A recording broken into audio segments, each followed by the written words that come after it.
thank you. How awesome you are. Oh my gosh. That's my accounts Oh, your whole staff is awesome. payable. I am very blessed. It's payable. Okay, everyone, we are back on the clock, so I call us back to order. Mr. Rudolph, noxious weed control, what's going on?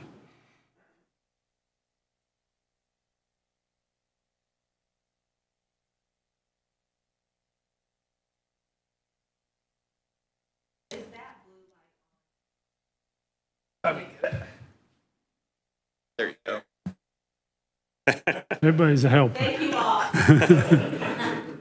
So I'm Richard Rudolph. I'm a farmer in Grant Township, south of Waterloo on County Road 35. West of me is Fawn Creek. They built some houses there. They moved some dirt to get started. They left 2 large mounds of dirt. Has some pictures. When dirt's left alone or anything's left untouched, thistles and other noxious weeds grow. You have real pictures.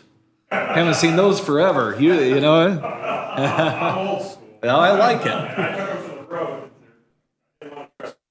Now, this is by DeKalb High School, right? That sits behind there. Yeah. Great, yeah. So we have prevailing west winds. Those thistle seeds blew my way. I seen this coming in May. I contacted them myself twice. Nothing happened. The thistles blossomed, had flowers, so I contacted the Grant Township trustee because Indiana does have a statute about noxious weeds.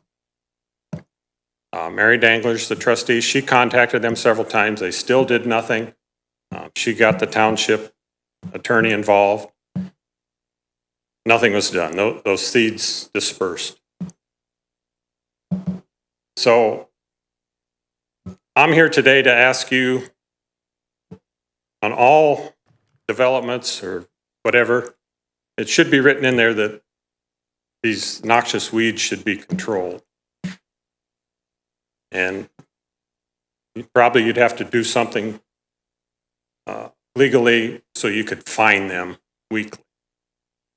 The statute in the Indiana code, it leaves it up to the trustee, and if the trustee goes through the procedure, now this is as I read the code.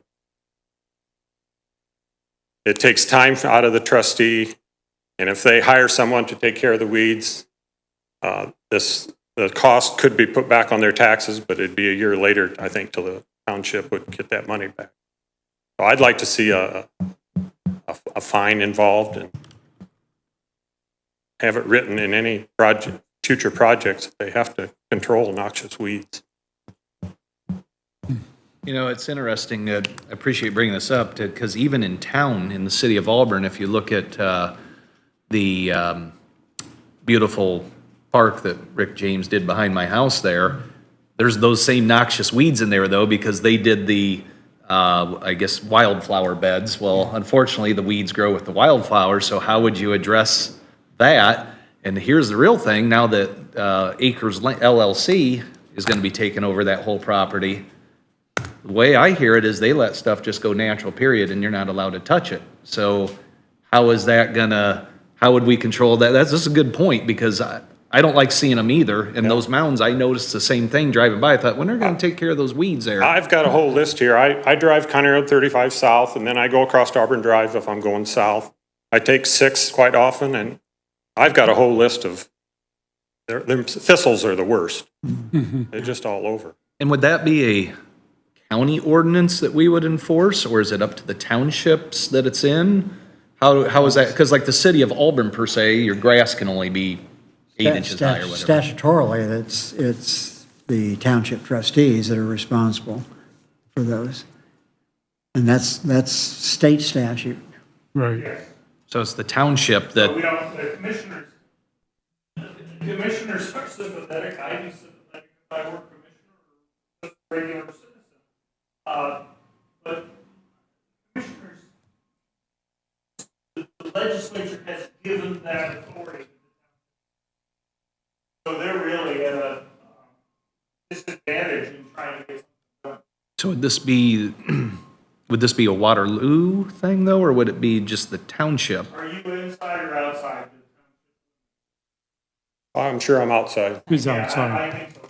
I don't Yeah. So it'd be the township The then? only thing that, I really think the only approach we could take would be to, and this would have to come from Plan Commission, would be to amend the UDO to require that as part of a location improvement permit or building permit.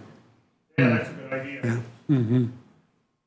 Now, let me ask you a question. Let's say you farm, you obviously have some acreage there. Yeah. What happens if, and I know you'd never do this because you'd be throwing money away, but what if you didn't plant and weeds grew on your farm ground? Would you be under the same Yeah, requirement? really. Okay. They really are. Farmers are required to eradicate those. To keep their weeds? obnoxious Okay. weeds. Invasive species. Canadian thistles is the worst, Yeah. Yeah. obviously. But Yeah, they grow like as trees. this- as the statute is now, there's no teeth in it. I think a fine needs to be involved, a weekly fine, because I'm not sure. Fawn Creek had, there was no reason for them to take care of these weeds until they come in and started phase 2, I think, where they've had their equipment in there and these mounds of dirt are gone now. Oh, okay. I'm not, But- I'm not sure that we can do that. I agree. I don't think we can supersede the state statute and impose a fine. Legally do that. But maybe we could at least talk to the township involved and say, hey, we're having these concerns and we're concerned about it too. But I mean, it's up to them to enforce it, Yeah, we can right? have Jim Have Jim look at it, I think. look at it, see It's if there are always any been- options we would be glad to do something if we can do it. But we're not sure we can legally do anything. I have no background in law. Yeah, Ben? Hey, woo-hoo. Microphone. Green light, not blue light. I just want to let you know, Fallen Creek is Auburn's zoning jurisdiction. That's Right. under their UDO. Yeah.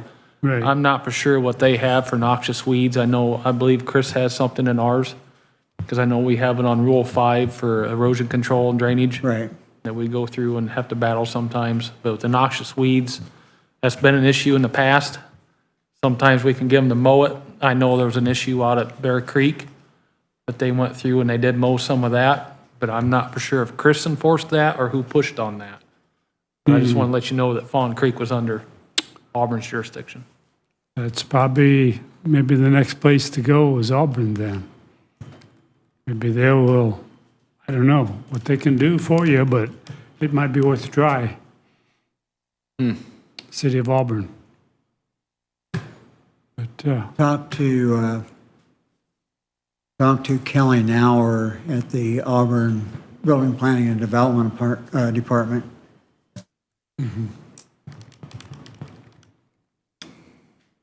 That may be in the Auburn UDO. could be. Yeah. That would be good.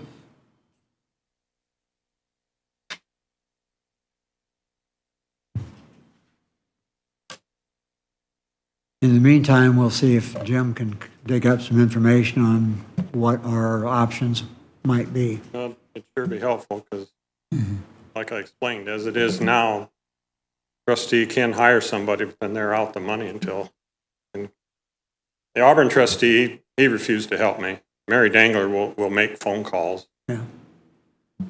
Which trustee, do you mean the Township trustee. township trustee? Union Okay. Township. Okay, gotcha. Craig Bassett. Craig yeah, okay.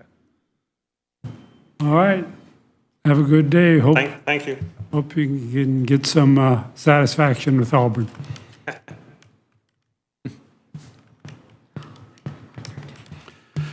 Okay. We kind of through our list pretty much. We'll go ahead and start early, a little bit early with Tim. We'll come on up and grab the mic and give us the scoop. Thanks, Tim.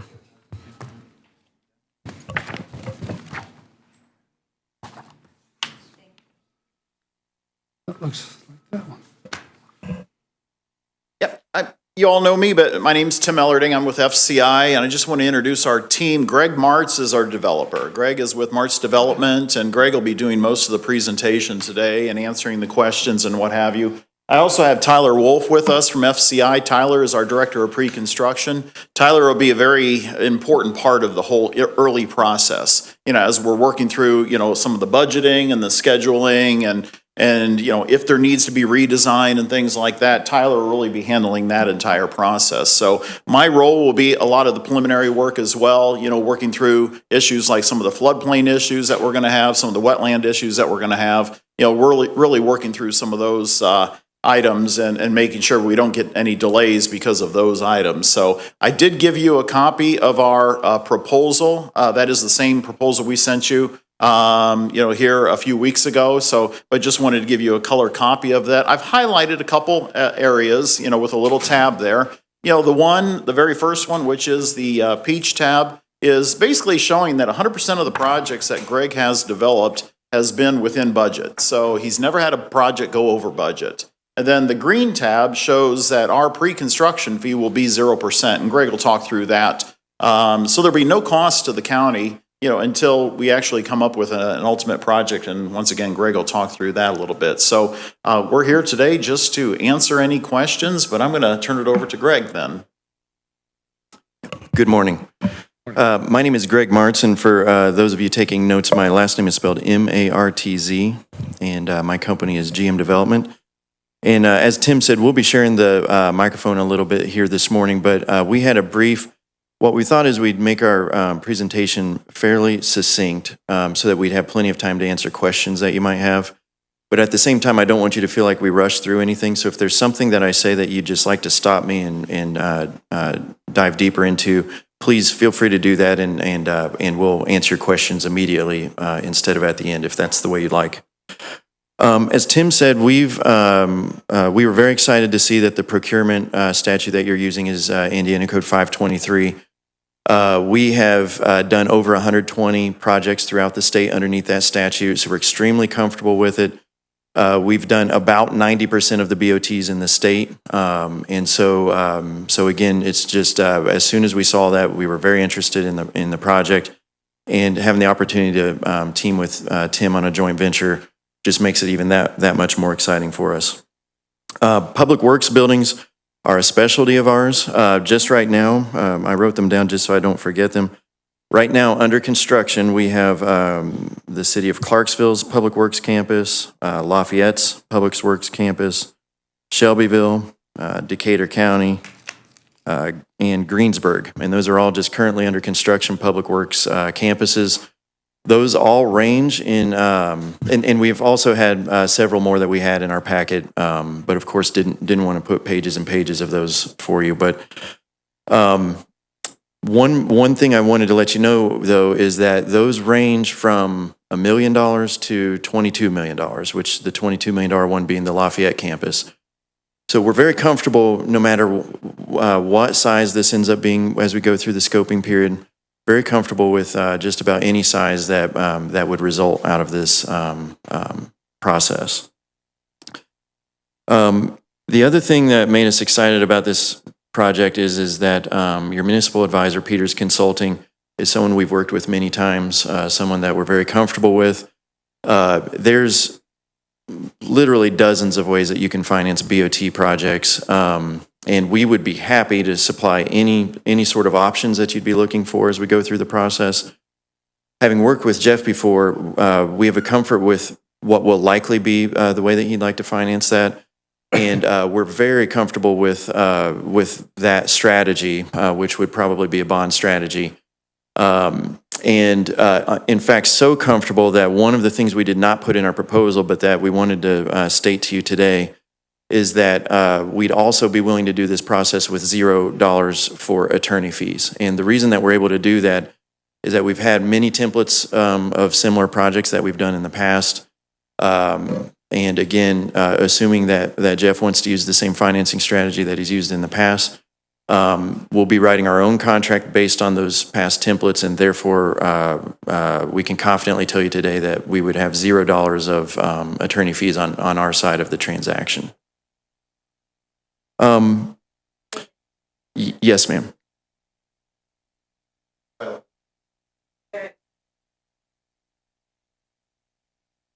And when you say Jeff, who are you referring to when you say Jeff? I was thinking Jeff Peters. Jeff Peters, okay. Yes, Just make yes, sure sorry I- about that. Yeah, Sorry that's about okay. that. So, yep, Yep. that's fine. Yeah. Yep.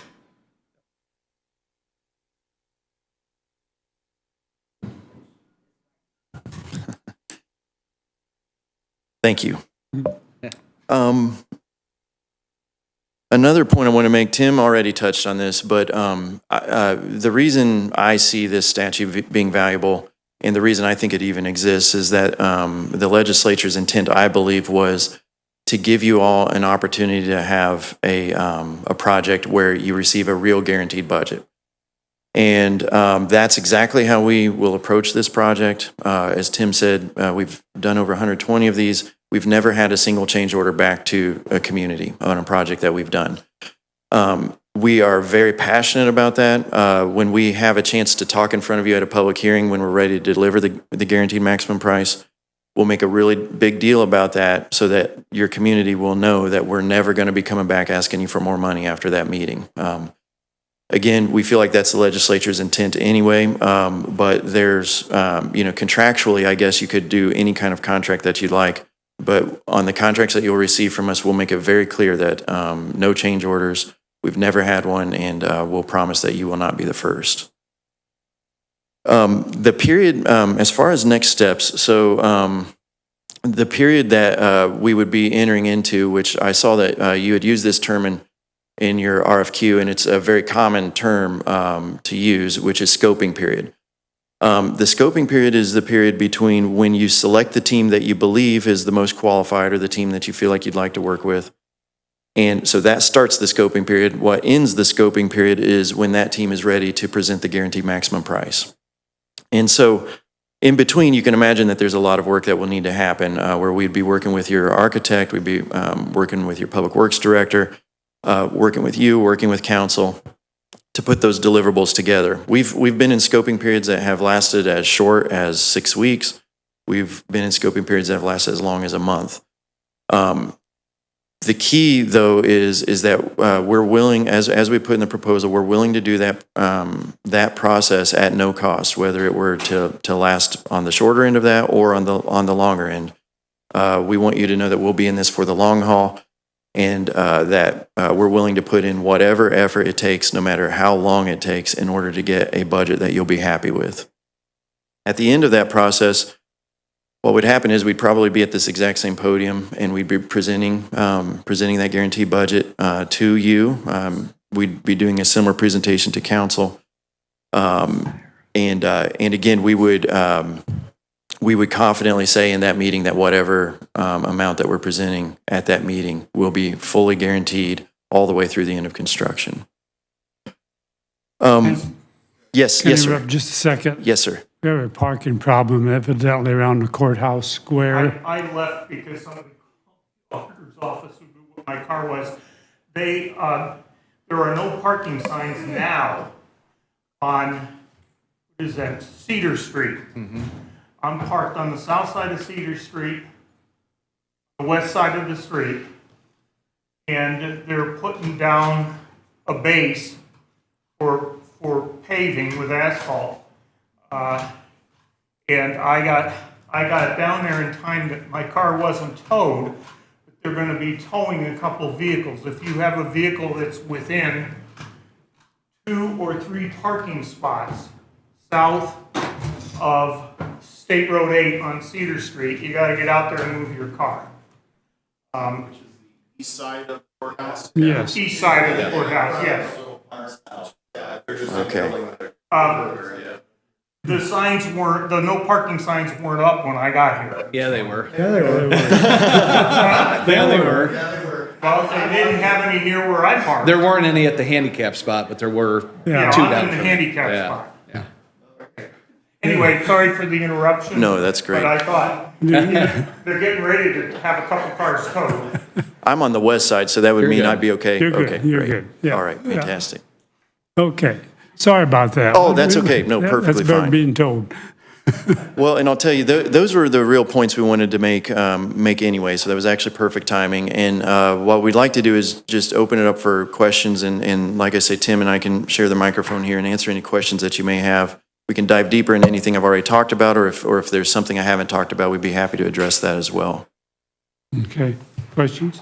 You know, one of the things that interests me about this is, you know, when you select whether you go a 132, a 133, you select on what people think they can build it for.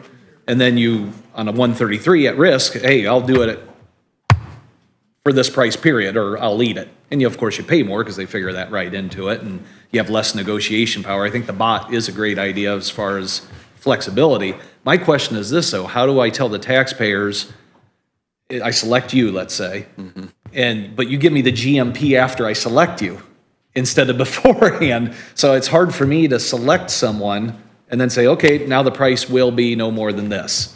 That seems just backwards to me. I've never done negotiations that way. Here, buy the product, then we'll tell you the price. Yeah. So explain to me how that really, give me the 30,000-foot overview of how that is explainable to people. I think you hit right on a point that the legislature did not take care of, so you contractually have to take care of. So I think this is a perfect question to be asking. So in the state law, it says that we have to give you a guaranteed price, but it never says two things that I think are really important.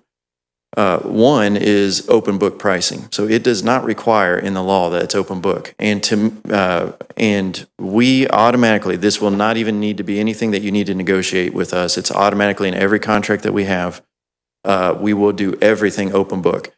And by open book, what that means is that you'll receive details of where every penny is going, not only at the end of the process, but throughout the process. So as the designer might be at, let's say, a 30% completed design level, we'll put together a budget at that point, 60% again, 100%. We'll actually show you the bids. We'll show you every penny. And where that becomes important is not only making sure that you can tell your constituents that you're getting the absolute lowest price that you can, but it's important for another reason, which is this happens quite a bit. So as an example, let's say that an Ohio site work contractor, as an example, is the low bidder in the site work category, but they're only $6,000 lower than the local person who knows the soil, you know, like the back of their hand. You can make that determination prior to the public hearing and say, we'll go ahead and work with the local contractor. So there's a lot of good things that will come from that side of point too. So maybe then you might have to tell your constituents, well, we paid $6,000 more, but we have someone that knows this soil like the back of their hand, just as an example, or we're keeping the money in the county. So it'll allow you to make those, by keeping it open book, it allows you to make those types of decisions, not only the low cost decision. The other piece that I would tell you is very important, and this is not in the law either, but you can contractually require this, and again, it will be in our contracts automatically, is what happens with contingency. As you just said, okay, well, you can require someone to give you a fixed price, and what theoretically they could do then is just add a lot of money, just a lot of cushion, if you want to think of it that way. Well, what happens with that money? And again, the state statute doesn't say that it has to go back with the county. What we 100% of the time, automatically in our contracts, will state that 100% of the contingency goes back to the county. And so 100%. No. You'll do, and I don't mean to interrupt us to make sure I understand. So you'll do a GMP, and let's say the GMP's 8.5 million and it comes in at 8.1, you'll kick back the 400? That's exactly right. But what about, you're not keeping any of it for your risk of doing a GMP? No, we look at it as we get paid a fee to build something, and that's what we should make. Okay. And I'll tell you, so when I started doing this maybe 15 years ago or so, in the early days, the first couple of years, I did have a shared savings clause. And I'd always get this question, well, how do we know as a commission that you're not already knowing you're going to bring it in $1 million less, and then now you just made a $500,000 profit? And there's no good answer to that question. So the only way you can keep that from happening, and it's the reason why we do it automatically now, is give 100% of contingency back. And so you're exactly right. What we're offering is we will guarantee that you will not go over a budget. We'll give back 100% of the savings if we have a contingency in there. and we will do it with open book pricing, so you know 100% where every penny is going. That's what we're offering.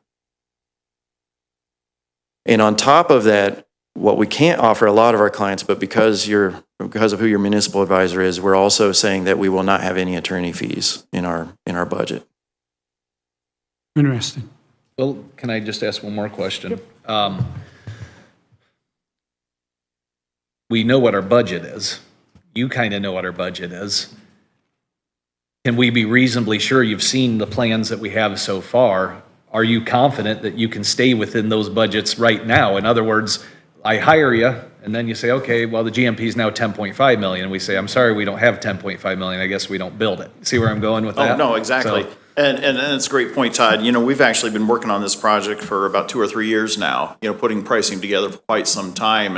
And we just went through a pricing practice here not too long ago. And no, quite honestly, I think you're going to be fine. Now, I'm going to actually have Tyler address this, but you know, one of the comfort levels that we have with Greg is that we work a lot of the same, you know, we work the same way together. When we say this is going to be an $8 or an $8.5 million project or whatever it's going to be, that's what it's going to be. We're not going to come to you later on because we're involved so much in the early processes with this. I mean, we've been through the designs. You know, and we've worked with Elevatus, you know, and, you know, when you were looking at some other firms, you know, we were working with them. So we will confidently state, as confidently as what Greg has stated here, that, yeah, we're going to deliver at that price, Todd. I mean, you know. The only reason I asked that is because Ben just showed me something in the near final plans we're at where they want 6 inches of fresh topsoil over basically about 12 acres of land. And I started thinking 6 inches, 12 acres, 200 triaxles. Here's what I'm going to do to that is I'm going to, you know, you've seen me in different roles and you've probably seen how much I work for my client, you know, and that's how I'm going to work for you. And so if we have that kind of proposal sitting in front of us, first off, I'm going to go to Tyler and I'm going to say, what's this going to cost us? And then I'm going to probably even recommend that you don't even do that. I think it's not a requirement. It's not a requirement. No. Oh, see, and that's what we need. This is exactly why we need professionals managing this because we don't understand construction. It'd be a cool ad, but why are you going to spend that kind of money? Well, I wouldn't, and I don't even want to see that on the drawings. It kind of upsets me when I see that because I assume they're doing the minimum needed, right? And then point out, hey, this is fluff if you want to do. Yeah. Now, they're going to be, because we're in a floodplain and what have you, we've got certain requirements from an erosion control standpoint and things like that. Yeah. And we're going to address that. But, you know, if we're going to have to put topsoil over the whole area, I'm going to ask you why, because a lot of this is going to be stockpile area anyway that we're going to be using. That's exactly right. Yeah, this is a flood fringe. Why would we want to raise a flood fringe 6 inches? We want to put more fill in the floodway. Yeah, and reduce. Floodway fringe. Which would push the water somewhere else, which I would think would be wrong. DNR would look pretty unkind. Yeah, I didn't understand it. And if we hit a 10-year flood and we've just seeded in all topsoil gone. 12 acres, you just lost it. So, so part of that we're going to work through on the front end is those are schematic designs that we have at this point, in our opinion. We're going to agree to the BOT, select a team, and then we're going to dive into the drawings. One option we have because we like to work in conjunction with the architect, the designer, not tell them their role. We're builders, but we have ideas ourselves. And one way we can combat that, if they want to leave that 12 acres in, is to make that an alternate and leave that up to you guys in the county to decide if you want to accept it or not. Or we look at it and say, there's plenty of good topsoil already here. We can seed and establish as is. We can eliminate that 12 acres. So there's ways around that. And then much to what Greg said, when we develop our GMP from a construction standpoint, we know what your target budget is. That's what we're gearing towards. That's not saying we want to build it to 8.5. If we can get it to 7.5 and you guys are happy with the end product, that's our ultimate goal. We're going to be stewards of the tax dollars as well. So as he's going to develop a contingency in his price, once we go through bid, we're going to recommend roughly a 4 to 5% construction contingency. And what that typically is to cover any adds that you may want throughout the process. We may get halfway through and say, we forgot this. We want to add that. There's a pot of money to be able to use there for your guys's wants and needs throughout the project. But once the project's over, if none of those funds have been touched, that all goes back to you. So that's 100% your money that's within the GMP that you don't have to go back and say, well, we wanted to add this, we don't have the money to do it, now we got to go through the whole process again. And that would be above and beyond what we have in the drawing. So if we say Correct. later we need this generator, a bigger generator, whatever, and you say, hey, no problem, you have up to $300,000 to spend there, but if we don't spend it, it comes back. Correct, you have 100%. 250 already allotted in the bid. For that generator, you need another 50,000, we've Yeah. got 300 in the contingency. You just pull it direct from there, it's already covered in that GMP. Okay. We get to the end and there's 120,000 left in the contingency fund, that's dollars that go back to the county. So that's how we would operate as well. That's how we'd expect any subcontractor that's under us to operate once we put this out to bid. It's going to be pretty clear cut and dry. Our expectations going into the bid time for that as well, so. Okay. Yeah. But yeah, in terms of unknowns and that, we want to clarify that with Elevatus up front, work through the process and weed out any fluff, we'll say, in the project that isn't really needed, that you guys don't feel is necessary, so. Yep. And one of the things that Greg brought up, and I wanted to make sure we touch on that, is the focus on local talent as well. I mean, there's a lot of good local subcontractors here in the DeKalb County area that we want to make sure they have as much of an opportunity to work on this project as anybody else. And so one of the great things that I've seen Tyler do over the years is put together packages that cater to those. You know, if there's a certain electrician or a certain excavator or something that has certain expertise in areas, I've seen some great things come out of his office as far as making sure that we design those bid packages such that it gives them a fair shot. Now, it does still mean it's a bid process, and they're going to have to come in, you know, at the low bid. But, you know, to make sure that the local DeKalb County workforce has the opportunity to work on this project is something that's very important to us on this project, and Tyler's done some great things with that. Then again, if the local guy is a little higher though, but he can make sure it's done correctly and keep on schedule. See, Will- sometimes you spend more money to stay on schedule too, because Yeah. time's money on this deal. And you're exactly right, So, Todd, yeah. I think the Yeah. bot gives some flexibility there, and you guys being able to select who you want instead of we have to take the low bid. Yeah, and that's also one of the great things about this is that you have that opportunity. Now, we are going to come to you because it's your money. So we're going to come to you and say that, you know, contractor X is going to cost you $2,500 more or whatever it may be. Now, we would maybe recommend that you go with this contractor, but ultimately it's your decision. It's going to be your decision because We it's, have that say, we have that say in that. yeah, you have 100% say on how the money is spent. And that's the beauty of this whole open book process. Jim has a question, I believe. Well, and I may have just answered it, because we don't have to take the low bid, right? Yes, that's right. There's an exemption in 36-112 that if you use 523, what you're doing right now is the public process. So you're exactly right. Yep. And that's fine, because there was a statute some years ago that allowed municipalities to accept a bid that was higher than others if it was somebody local. Yeah.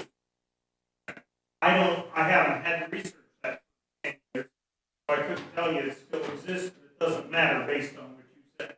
Yep. That's right, sir. And you're exactly right. That I know exactly what you're talking about. And that caused a lot of problems in certain areas too. But yeah. But yeah. Okay. Questions? No, that makes sense now. I still think it's a kind of a crazy way to do it, but again, I understand the flexibility. So, you know, and, Yeah. you know, okay, yeah, no, I'm good with it. I don't have a question. I do have a comment. I've been reading about the Steuben Judicial Center. Their bids have been coming in below the estimates consistently. It's good. I don't know what the total savings is, but it sounds encouraging that things are So we've gotten over the hump, hopefully. hopefully rode that hump. That's a great way of saying it, Todd, is that we've gotten over the hump. We're starting to see, I've seen steel prices go down for the last couple months now. Now, we are still seeing some problems in the electronics area. The concrete area is still, you know, some things. We've actually had some conversations with IMI as far as, you know, with this project, making sure that they're going to be able to supply us with concrete. You know, if they are the ones that the concrete supplier, because there's been some issues with concrete here in the last few weeks that have popped up. You've probably seen them, Ben. Yeah, I mean, for the longest time, it was Tennessee and Kentucky that was having 50% cutbacks, and now we've gotten word that now, is it a 50% cutback we've seen?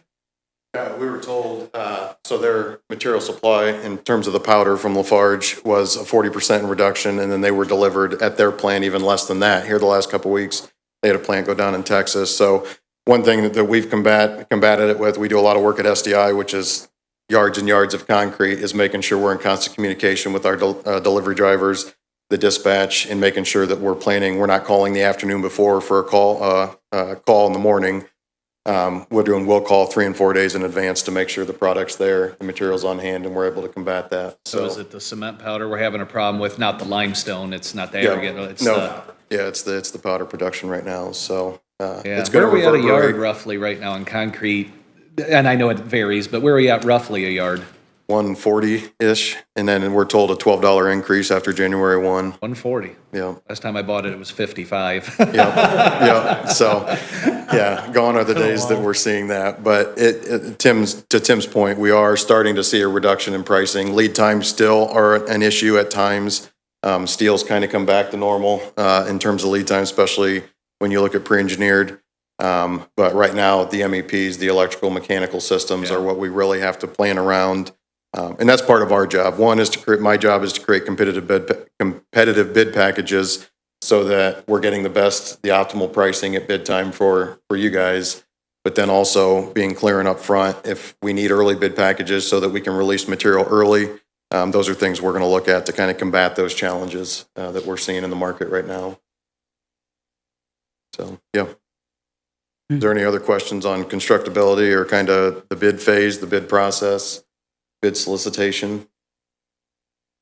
I don't believe so. Okay. I don't think we're, Just as a quick summary, when you went with BOT, we were extremely excited because we've been talking with Greg for years about, working together on BOT and working with Greg on some things. So we brought the best in the state on board to our team, when you decided to go BOT. And that is Greg Martz. He started this process in the state years ago. He's done, 90% of the BOT projects. There's nobody that knows the process better than Greg. And, with our local understanding of what's going on with this project, we obviously think that, we've got the best possible team, available, for the county. So we look forward to working with Ben and yourselves and on this project in Elevatus and what have you. So I don't know if there's anything you have to say, Greg, before we wrap up. I think I'd just say thank you for your time this morning. And there's only one thing I didn't reiterate there at the end that may help you too, which is the reason that the scoping period being at $0 is important is because what that means is you don't need to sign a contract with us at the beginning. You signed it after we deliver the GMP. Okay. So to answer that So question, we that's select you, but we don't have to That's enter an right. agreement until you provide us with a GMP. and that's why we do it $0. Because if you think about if it was even $1, you'd have to sign a contract with us. If it's $0, you're signing nothing with us. We still have to prove ourselves throughout the scoping period. And you don't even have to fire us. If you don't want us anymore, you just stop scheduling meetings with us. So By the way, to correct what you said, I think you just misspoke. You said summer as short as 6 weeks, and then you said summer as long as 1 month. I think you meant 1 year, right? 1 year. Okay, That's all right. I just wanna exactly make right. sure. Yes. I was doing the Chinese math and it wasn't I getting there, definitely so- messed that up if I said 1 month because, we've seen them last as long as a year 1 year. before. Yep. Okay, all right. Yep. Cool. Thank you very much. thank you. Thanks. Yes, sir. Hey, Bill, can I ask a question? Yeah, Ben, I'm just curious, Tim, on that pay schedule. So since that's no contract, is this all paid at the end then, complete? Once we sign, well, I'll tell you what, I'm going to have Greg answer that question. Okay. What was the question again? Just since there's no contract on this until the end, does that mean that we don't pay for this project till the end, or is there a pay schedule? It's That comes down to how you want to finance it. And so if your financial advisor advises that that's the way you'd like to do it, then we can do it that way. It will be totally up to him on what he thinks is the best, because there'll be a lot of calculations on interest rates and things like that. Just know that we're comfortable either way he goes. If he wants a payment to occur after construction, that's fine. If he needs us to do a temporary financing, we're fine with that as well. So, yeah, good question though. And that will be determined during the scoping period. We'll work directly with Peters and give him draw schedules and so forth so he can make that determination. Contract then would be, there will be no contract until we come to an agreement on the cost, the scope, and the schedule. So, let's just say a month from now or 2 months from now, we come to a final agreement on the price and the scope, what we're going to be doing, and then the schedule. And if we come to the agreement, that's when we would enter a contract. whether it's 132, 133, That yeah, makes, yeah. that, I yeah. You appreciate don't, the you don't clarification. start building That's- without a contract. That's when the contract will take That's where I place. was getting confused. Well, you can, as long as you don't want paid. Yeah. Well, we're funny that way, because those subcontractors still want paid, I guess, so. All right, thank you, gentlemen. What Yeah, was Susan. what were the letters that you used that, you said the reason the scoping period is $0, there's not a contract to sign until the G something. GMP, guaranteed GMP. maximum price. Okay, thank And that is our guarantee to you that this is the price, this is all you're gonna spend, no more. Okay. We're very serious about that, yeah, from both sides, so. Thanks a lot, have a great day. All right. Thanks, guys. Appreciate it.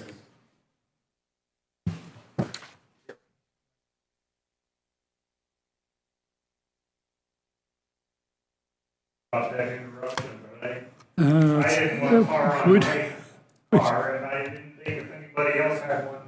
Well, I didn't want them to get towed Tar. for sure. They've been buried. That'd been a slap, wouldn't it? Bad because you saw a sign, but it wasn't there where I parked. No, it was one parking spot over. I got one thing, and before the next ones come in, has got a confirmation this morning, we can get field dirt next door from Bowman and Bowman Farms. Oh, we can get it. Yes, Good. he's That'll agreed help. to work with us on that. And so that's going to eliminate a lot of trucking No trucking. on that building site. Double full of the time. Yes, sir. Get Yeah. a bunch, Yeah, go ahead. I've done that. You guys were talking about the concrete coming home from Ashley. Like, Link reactivating no. doing some major work. Tearing it down. I think they're tearing it down. That's not, see, that was Zinca Well, Zynga, had the lease on that, and I think they're taking the equipment Their out of there. equipment. That's my assumption. Yeah. I talked to a gentleman from IMI this morning, that's how I knew about that. Oh, did you? And he says they've been doing 400 to 500 yards a day out of this plant. He said they cut them back to 65 yards a day. Oh, wow. Whoa. That's Huge. nothing. No, that's not, he said, I can't pour footers or nothing. No. And he said they've got the contract with the state highways, new building out here on 6, and he said they was waiting to put the floor in their salt bar until the end. He says, no, I don't know how that's gonna happen. Really? They've been cut back. He said all their Portland's coming out of Dunkirk, Michigan. But the stories he's hearing that there's been a plant somewhere that blew up or burned up that created the Portland. Of course, that's creating the shortage. This is the story he heard. Oh,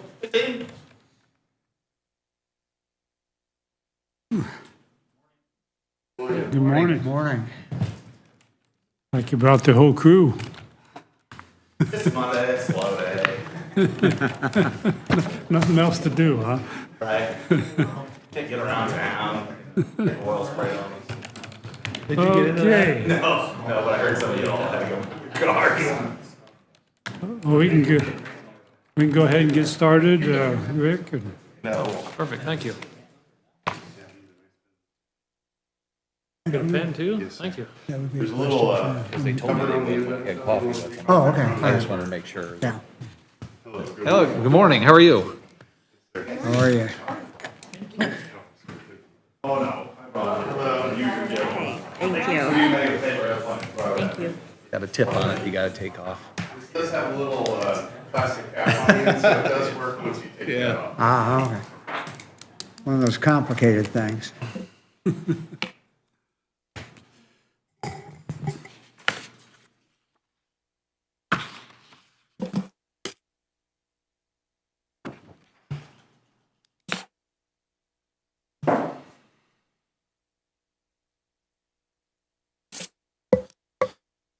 Good morning. Morning. Morning, Rudy. Operate however you guys would like. I mean, we can run through a presentation. Yes. Let's Perfect. do that and then questions and A lot answers. easier if you ask questions along the way. At least I'm not a professional presenter. You guys seen me present before. You obviously already know that. Some of these guys a lot better at presenting and better looking than I am. I'm Rudy Item, Vice President of Development for Schweitzer Family Office. So as we started to, understand and hear about this project, when it was a different approach before, the BOT model, in my opinion, is a great way for counties and cities to look at projects. So in the infancy of this, in our thoughts, I started to say, hey, who would be a great team to work with and present on this project? My history, I don't have a ton of history doing P3 or BOT type projects. The company I worked for, which was a company called Skanska based out of Sweden, did tons of them. I didn't work on many of them. I had exposure to them just seeing publications and researching them. I built hospitals all over the United States for about 11 years. My wife and I decided it was time to quit moving around the United States, build a family. We really wanted to be part of a community where we can make an impact and stay forever, right? So my wife, Ann, is from Auburn. We decided to start having children. We love Auburn. We're going to stay here forever. In that time, so when we started to hear about the BOT, when I was thinking, okay, how can I create a great team? I have worked with and for Michael Kinder and Sons. That's not a secret by any means. I worked for Doug Kinder, who's the president and owner of Michael Kinder and Sons, he and his brother Bill, for 2 years. When I worked for Bill, I got to learn the ins and outs of their business in Northeast Indiana. They run a great business. At the end of the day, there were some opportunities for me in Auburn, and I took those and still have a great relationship with MKS. And that was built through trust, really, with Doug and Bill and their field staff. I've seen their projects. I use them for other projects. I also use other contractors for projects, but I know the ins and outs of MKS. And here today from MKS is Doug Kinder and Alex Downer. Alex is business development for MKS. And then Rich Taylor is here from Envoy. So because I hadn't been exposed to BOT type projects, I was introduced to Rich. Had a great connection there. And the first thing I did after Rich left my office was to start calling around and looking at some of his previous projects. I did this without Rich knowing. They've completed some great projects throughout Indiana. I didn't hear any complaints. A lot of repeat customers of theirs that I talked to, specifically in Fishers. So today we're going to talk a little bit more about our team, and then I'll turn it over to our guys. We'll kind of walk you through the process and then answer any questions you might have. I'm going to turn it over to Rich. Thank you.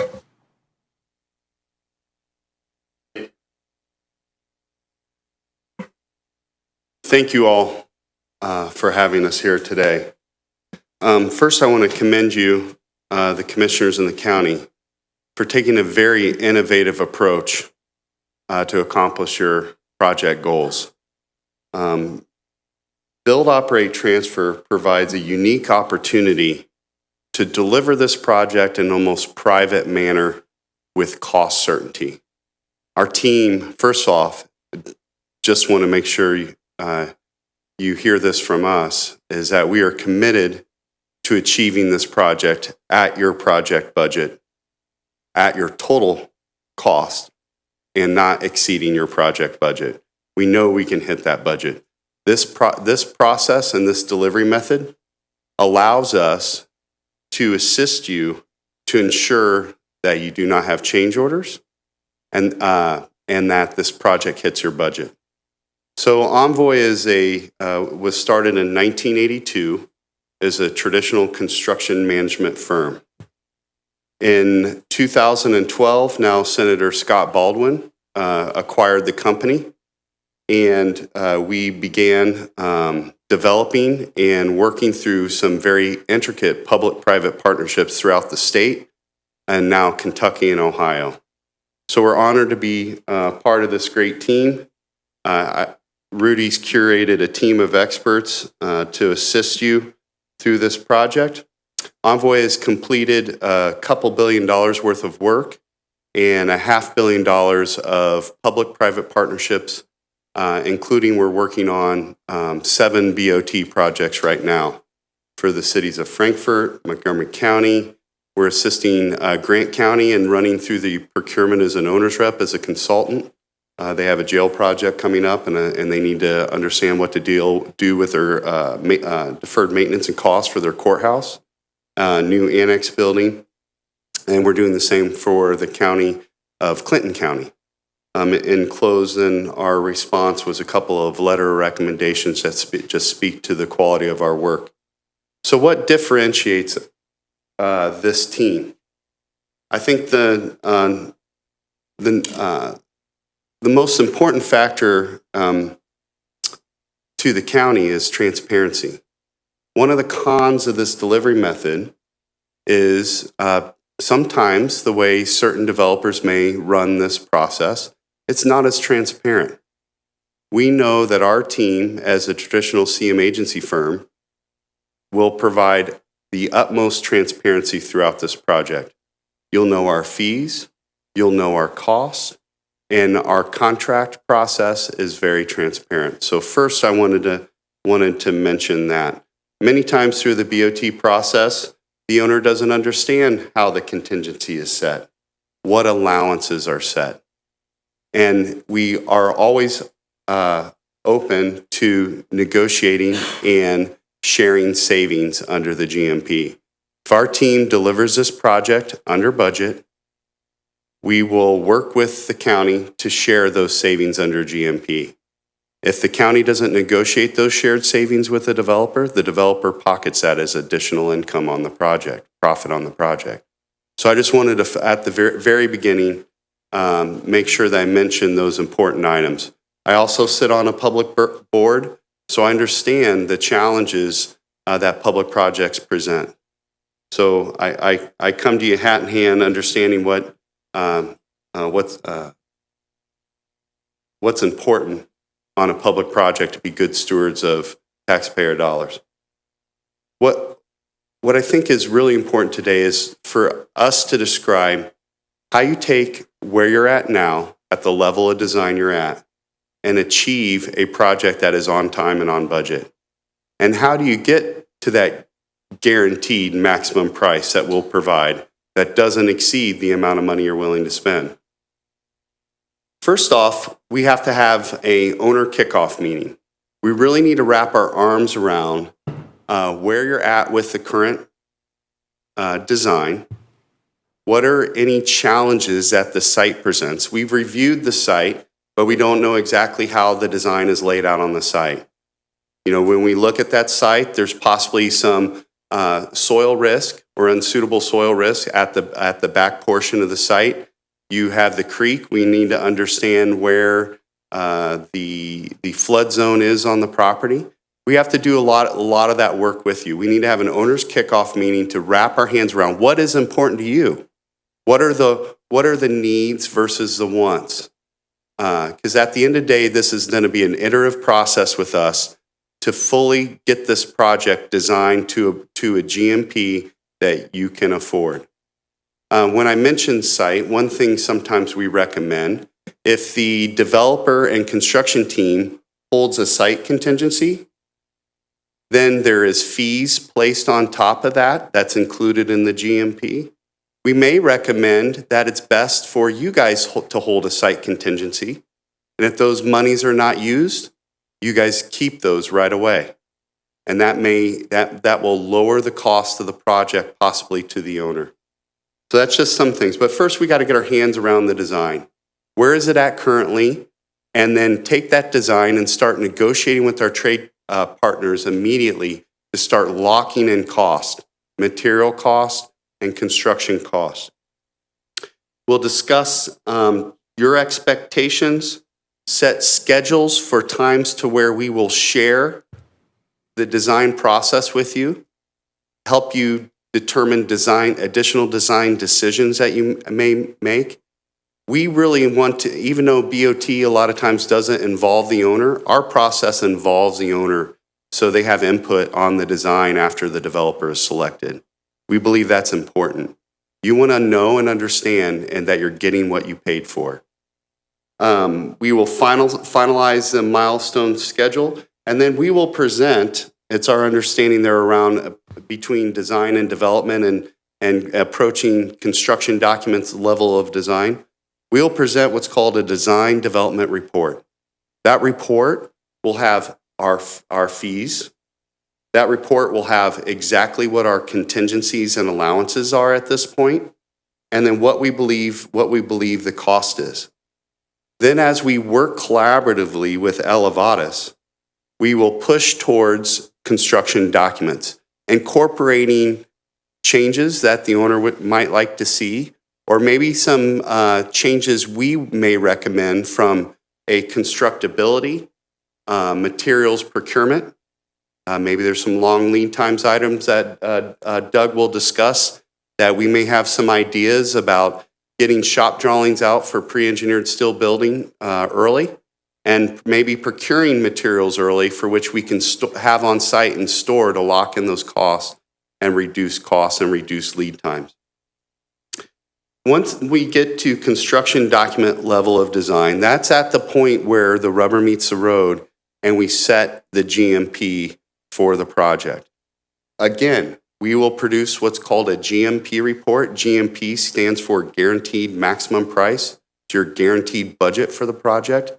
That GMP report can be close to a 75 to 100-page document outlining all of the contingencies, allowances, fees, what we would be held to, the GMP that we would be held to, the schedule that we would be held to, material selections, and our full schedule. How are we going to take the steps to deliver this project on time, on budget? We believe, not knowing exactly where you're at during design, if we were at design development, we believe that process would only take 6 to 7 weeks. If you're further along in the design process than that shortens that period. Okay? Once that GMP report is presented with full transparency, you as the owners have the decision to make. Do I want to reduce the cost? We've committed to meet your 8.125 total project cost budget, include issuance costs. Do we want to make some changes, or do you want us to sharpen our pencil? After you guys decide to accept that GMP, we will then execute a public-private agreement, otherwise known in the statute a BOT agreement, and we will close on the financing. Included in our, we worked with a local CSB bank through the county, one of the county's municipal advisors, Jeff Peters, at Peters and Franklin, to develop 2 financing options to finance this project. What's very important to understand is that a developer is not your fiduciary municipal advisor. I cannot act like your fiduciary municipal advisor. If I was up here today telling you how to finance a project, I would be violating Securities and Exchange Commission law. It's very clear. It's a very broad, discussing terms.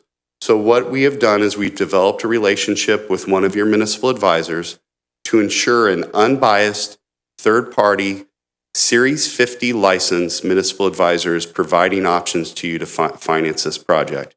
Now we can work with I can work with your financial advisor to look at different structures, and that's what we did and what was submitted in the response. To execute the public-private agreement, the law firm that we work with has executed hundreds and hundreds of millions of public-private agreements throughout the state of Indiana. Our specific attorney was Deputy Mayor for Economic Development for the city of Indianapolis, and also worked with the state executing large public BOT and P3 projects. He will be able to provide a very transparent contract for you to review and work with your attorney. The worst thing you want is to pay an attorney to learn how to do the documents.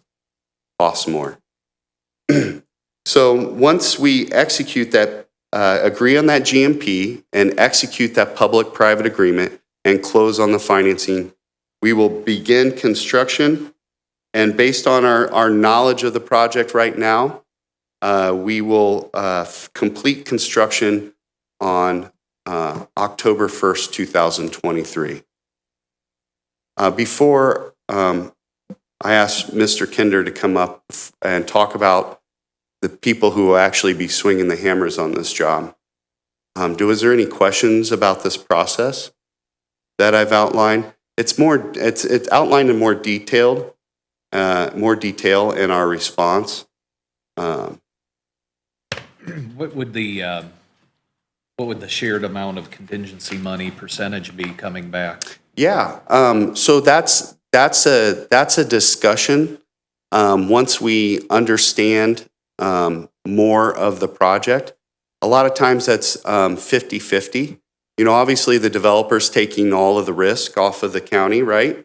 So there's some compensation that should take place there, but it depends on the risk of the job, lead times for procurement items, and a number of different matters.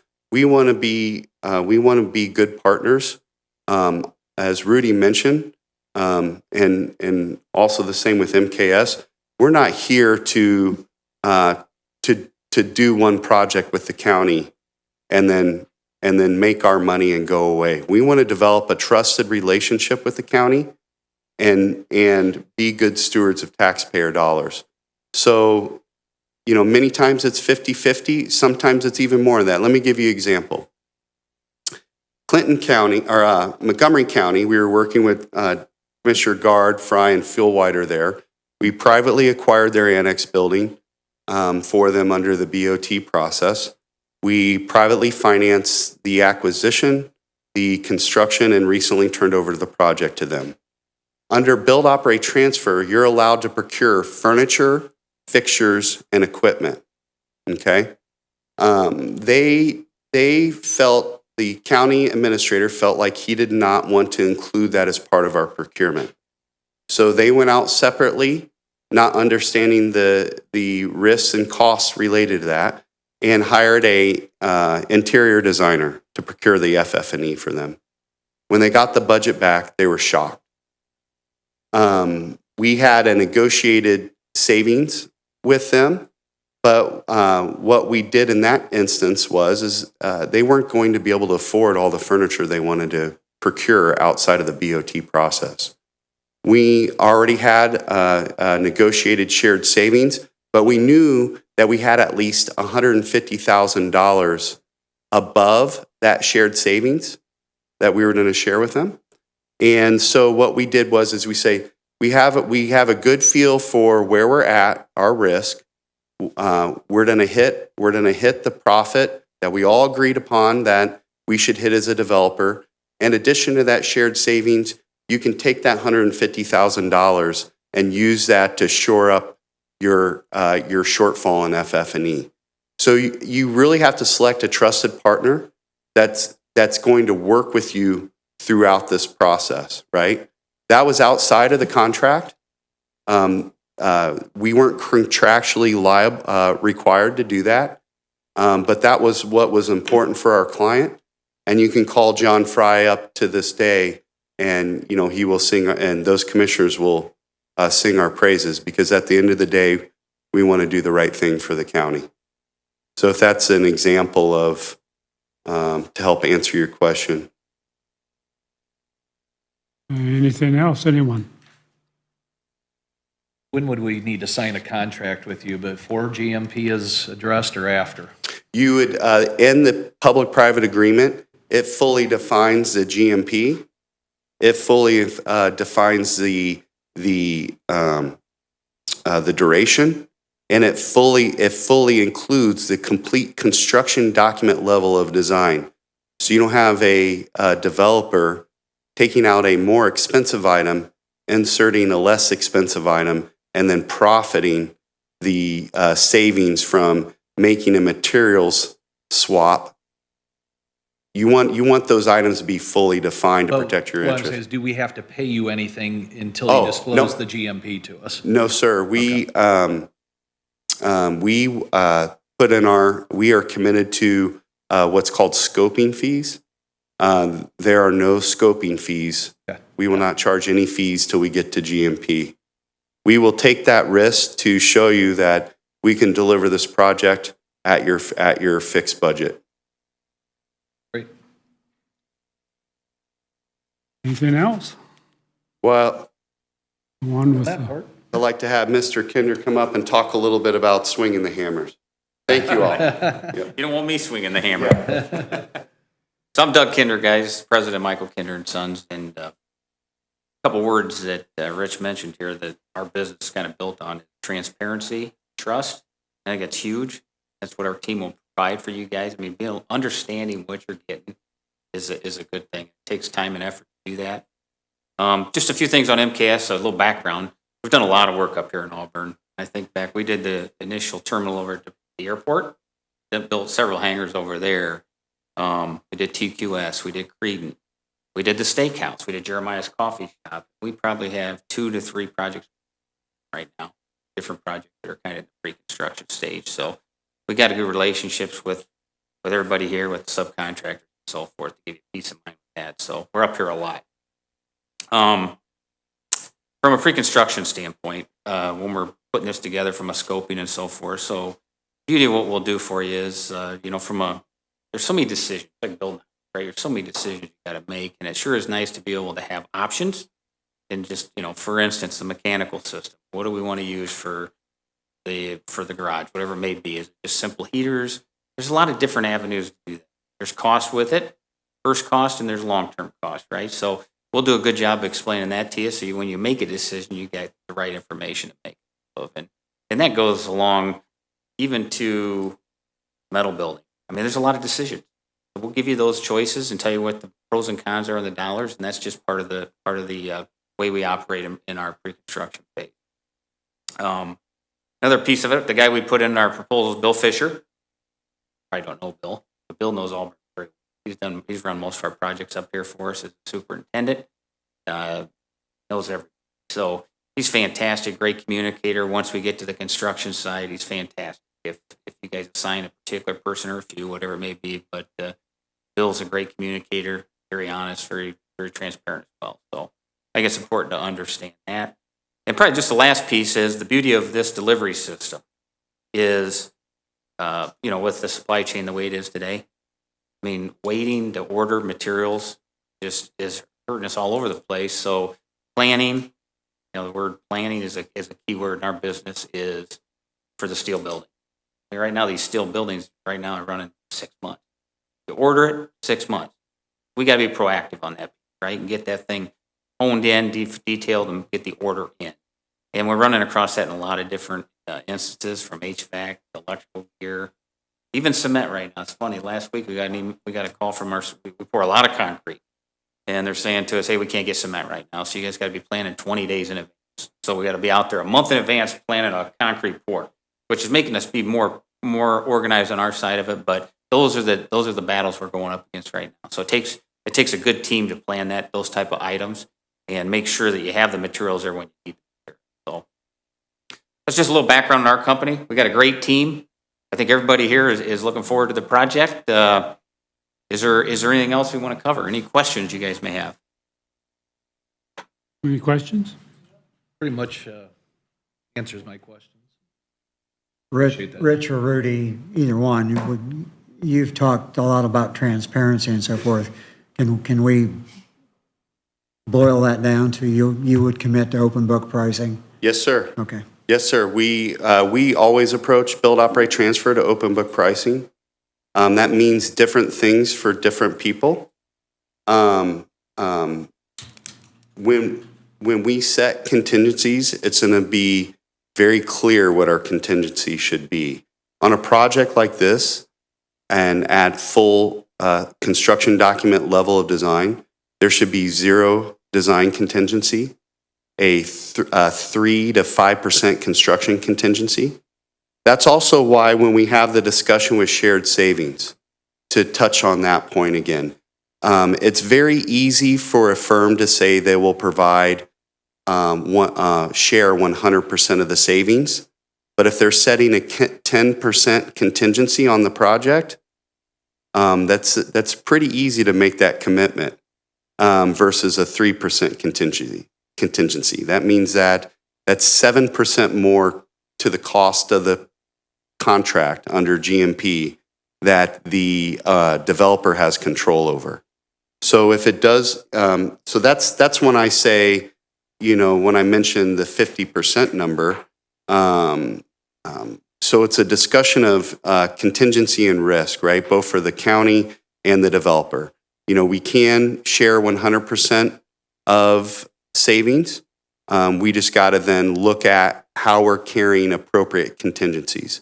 If the county, for instance, was wanting to remove the cost of site contingency under GMP, so at your GMP is going to include contingencies, allowances, and fee. Any contingencies and allowances included in the GMP, the fee is applied to those numbers, right? So if you remove a contingency, site contingency, okay, and you carry that on your side of the ledger for which the developer doesn't have control over it, it reduces the developer's risk, thus reduces the cost, thus reduces additional contingencies, and then reduces the fee that the developer charges. In scenarios like that, it's very easy to share 100% of the savings. So that's why if we want to make commitments, we want them to be made based on having all the knowledge, having an open and honest conversation about the project and the project needs. Because otherwise, it's very easy to stand up here and make a commitment to win the project. But at the end of the day, what matters is the public-private agreement you're executing that outlines those matters, if that makes sense.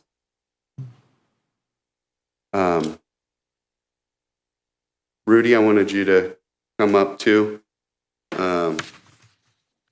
I think our teams worked very hard on understanding this project as much as we can. We look forward to speaking with Elevatus and understanding site design and where you're at as far as what level of design you're at, and start putting together some budgets and estimates for you. But wanted to make sure that we're up here to make a commitment to the county to deliver this project at the cost and a transparent approach. What other questions would you have? Is there any questions from the architect or anybody else? Anyone? I think we're pretty well set. I appreciate the presentation, and I think it's a good one. There's not a lot of questions. It means you've done a good job, I guess. Thank you. You've already answered our questions, basically. Appreciate your time. I know you got a busy schedule today, so thank you very much. Yes. Okay. Guys, Thank you very much. You bet. appreciate it. Yes. Have a great day. Yep. Real quickly, what is your all's timeline on decision, just so we know from our end? Don't know for sure. Okay, gotcha. Pretty soon, though, we got to get on Yeah. it. It's going to be within the next couple of weeks. I would say within the next 2 weeks, I Yeah. think we have to, Yeah, we have to move, so. yeah. Awesome. Thank you guys for your time. Thank you Thank very you. much. Have a Thanks, blessed day. Alex. Have a great day. Yes.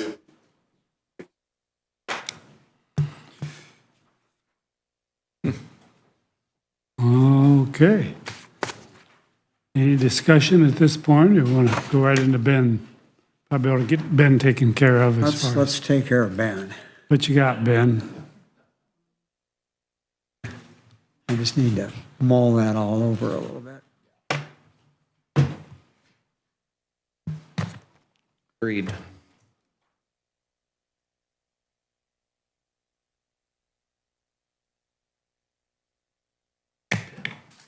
I don't have much today because I got some things here for you. First thing, I got a phone call from a resident, lives up on US 6. Her name was Tina. She did not give me a last name, lives across the street from the current highway facility. She's inquiring about, I guess she reached out to the city of Auburn, or city of Waterloo, and they recommended it back to the county. The new property we bought has a small private little lift station out in front of it for sanitary sewer.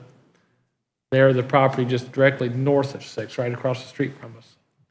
And they just have some sewer issues and was inquiring about the county allowing them to hook into that. I don't know, I told them I would mention it to you guys. I did not know where that would go. That is private that was put in out there. I don't know the complexities of it. All that would have to be looked into. And then you'd have the thing we'd have to look into as far as shared usage costs, maintenance costs, what they flush, what they don't. Right now, we have control over that. You know, kind of what gets flushed, what goes down there. There is a grinder pumps out there that I think probably pumps into probably a 1-inch line, 1.5-inch line. You know, it grinds it, pumps it to the city lift station. So there would be some risk involved with that, you know, for hooking into it, but I told her I would bring it to you guys and get back with her or let her know if that would be something we'd be even willing to talk about or initiate, or, you know, for them to run a sewer, it would be pretty extensive cost. And I don't know if they've got the proper ground to put a septic on at this point. Well, that's kind of it in a nutshell from what I know of it from the phone call. But, you know, I don't think with the new highway facility, we've looked at possibly running the water main down to there, and then with the city taking it over, they could be able to tie into that at some point and not be any issue. There hasn't been any discussion as far as updating the sewer or increasing that, and not that we're looking for any more cost on this project. Yeah. But Better get us built first, decide what capacity we currently have, and then talk to them. Yeah. I hate those kind of agreements, though, because, well, we didn't cause, you know, yes, or yeah, they say we're only going to use 6,000 gallons, but they really are using 25,000 gallons, you know, just on and on. you know, being in Waterloo, I was responsible for the sanitary sewer system for a lot of years, and a lot of people dump a lot of grease, they dump a lot of diapers, flushable rags, and all them things. That aren't flushable. You see underwear. The grinders don't like them. Not saying they will. I mean, I know. but I just want you guys to be happens. warned. It happens. It's too often. And granted, they're there now. That property could sell a dozen times in the next 10, 12 years too. I mean, Yeah, then you have an agreement, transfer, and or it could even turn into a rental property, you know, and just some risk I want you guys to think about. But I do feel for the lady, the situation she's in, and she was very nice on the phone, and I told her I'd bring it to you guys and see if I got she said her name was Tina, not Cindy.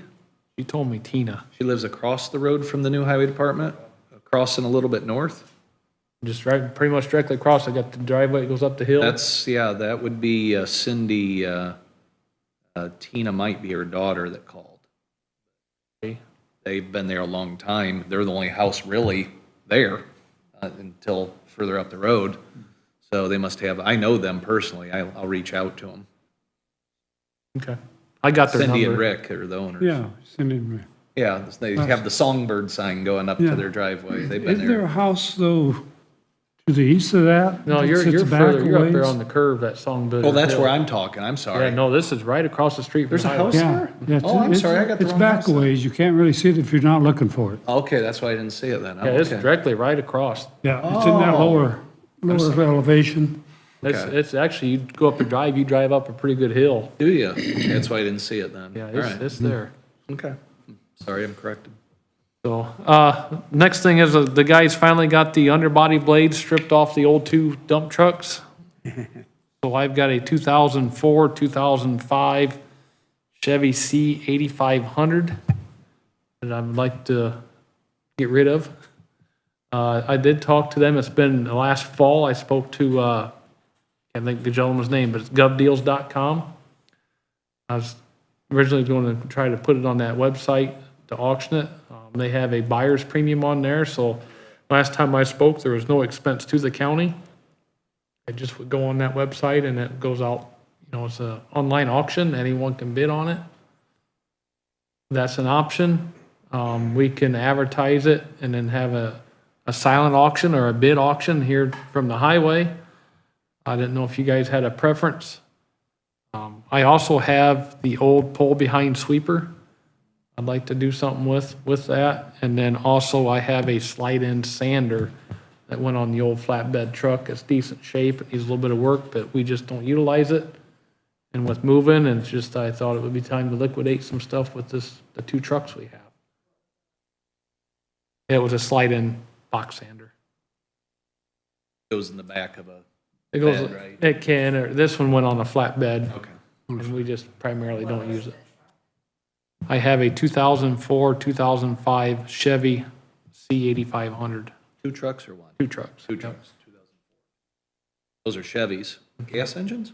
Diesels. Diesels? They've got the Chevy diesels in them. Oh, okay. Hard to get parts for. They're rough. That'd probably be a good option, is to let them do it on that. That's what kind of stuff people are looking for on that government auction. Yeah, On that website. If it's all on the buyer, we get the whole thing that way. yeah. It's up to you guys. I mean, I don't, Angle has utilized it quite a little bit on some equipment they've sold. I've actually bid on some before. When I was at Waterloo, I bid on the Angola's Vector truck on there. It's pretty easy to go on and get registered as a bidder, and the risk are primarily, way I understand it, I've never been on the selling end, but it's, I don't think there's a whole lot of risks. I don't think nothing gets released until it's paid. I can do a little bit more research on it. It's been a while since I spoke to that guy. Like I said, I have no problem with what we do or how you guys want to do it. I know when we talked about trading it in on the new Western Stars, it was pennies on a dollar what they was going to give us for it. Remember, it wasn't much. Yeah. And I don't know what we're going to get for these anyway. I really don't know. It just depends on the person, and because they are older trucks, they are used, they've had a hard life. What one were of they them, used for? they're our everyday route trucks. Oh, they were route trucks. Those would be our oldest ones, right? Because the harvesters are like the They're a 2010s, couple of aren't the oldest ones, yeah. they? Yeah. Yeah, we got some other trucks that's been there a while, but this will be the end of the Chevys. They'll be gone. Just C8500. Yeah. That's the model of the truck. Was it Kodiak top kicks or something like that? I think it was. Yeah, these Top top kicks kick from on. GMC version. Yeah, something like that. I think. Kodiaks were the Now, these are the Chevys. Chevy ones, but yeah. It's Kodiak. But they're a lot alike. Yeah. They got a small cab in them. I mean, when I sit in there, my knees are kind of up against the dash. They're not. I'd say that makes the most sense. I mean, we got better things to do than have an auction here for a couple old beat-up trucks. Right. I know one of them needs a water pump. I'm not gonna mess with it. Right? I mean, it works, but I think it's got a Yeah. leak, It leaks. so. But I can reach out to them and get those listed and get some pictures and Do they, try it. guys, go that route? Yeah, I think so. Todd? That's fine. Should we put a reserve on them, or you got any idea what the value would be, or just? You're welcome, to come down and look at them. I mean, I'll look at them and go, it looks like a worn out old truck to me, just get rid of it. That's what I'm thinking. A lot of times too, when you do no reserve, they bring more money because Yeah. people know they're gonna get it. Right. And they'll step up. Yeah. You know what I'm saying? I would just sell them no reserve. If Yeah. they're truly just kind of worn out old trucks, I'd just let them go. I do the same thing with that broom too. yeah, I mean, the broom runs, but it's got an old Wisconsin motor on it. It's hard to get parts for. Yeah, it's no need of it sitting around and collecting more dust and rust. They like that new one so much, that bowl That behind new would be one? lucky to ever come out. Yeah. Yeah, let's it go go ahead and away. list them. Go ahead and list them and Okay. get them out of our hair. Sounds good to me. Probably before we move, we will have to move them. Well, I hope to do it here soon. I'll get pictures Right. of them, and Right. I'm like I said, I've never posted on there. It seems pretty simple, but I've never done it.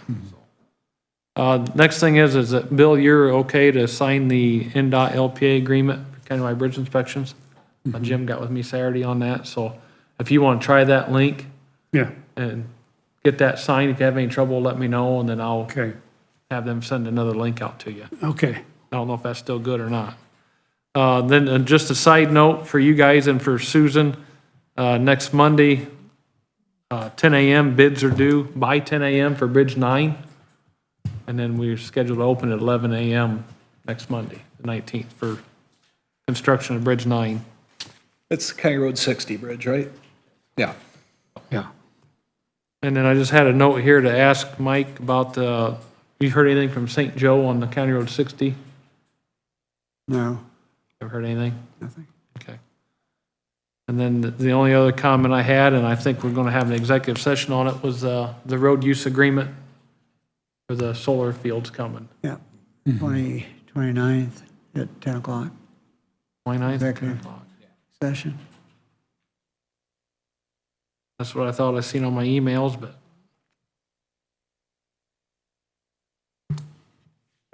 So I'll attend that.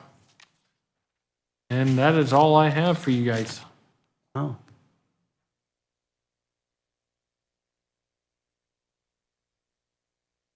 Anything for Ben? Good. Anybody? nothing. Wow. Good job. I keep How it was the simple. turnout at the Touch a Truck? You know, there wasn't as many as the last several I've been to. It was me and Auburn that was there. Auburn brought some equipment. Sheriff's Department had a couple cars, and Auburn brought a fire truck. And then they had a classic car cruise in. There was quite a few. There's probably 15, maybe 20 cars. There's quite a few of those. They had some hot dogs they grilled and give out chips and some water, and had a guy there playing music. It was nice for the ones that attended. We didn't have a whole lot of kids. One of my employees, his wives put together a little giveaway bag for the kids. We did it at DeKalb County Highway and had little road signs and graders and dump trucks to color and give away crayons and candy. And so it was nice. I mean, there's one gentleman that stopped up there that lives in the county. I know who he is. And I had our new tandem truck there with a V-blade in it, and he was looking at it, and he asked, can I crawl up in there? I said, well, go ahead. He said, boy, he said, I always know what you guys did, but he said, I got a different perspective of this now. He said, when I see you come down the road in the winter, I'm gonna get out of your way. He said, I wouldn't want to drive this thing. So, I mean, it was good. It's really good for the community, and some people, just like in that instance, you know. So I try to participate in that when we can and when we hear about it. Okay. Well, if that's all for Ben, we just got a couple more environmental deals to initial. Notices. And then we can break for lunch. We have a 1 o'clock. Session on hours. Yes. What's that gonna entail? Department heads, Department heads. hours of service, public hours, That's what we talked about before. right. All right, same thing. Options as far as work hours. Yes.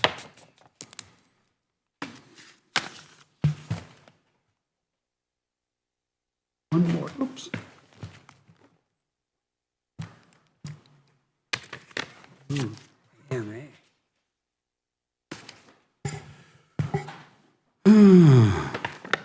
Is that 1 o'clock meeting something you guys need me here for, prefer me to be here? I don't know if that